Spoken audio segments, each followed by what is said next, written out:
शुणी पार्छ कृषिका तुम उठी गल उठी जाओ मो सागर कथा हो प्लीज प्लीज मो सागर कथा हो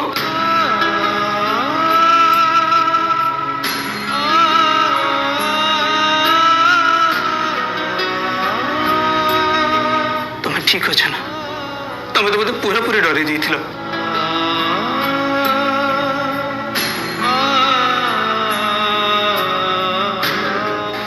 एकदम ठीक अच्छे मुना तुम संगे कथा हवा चाहे आम रिलेशनशिप को ना आगो को नवा चाहे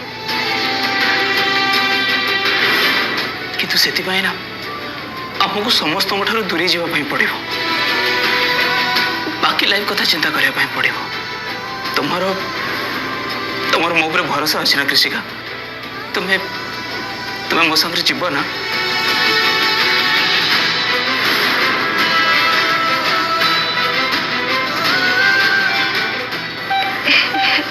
दीदी कौटी अच्छा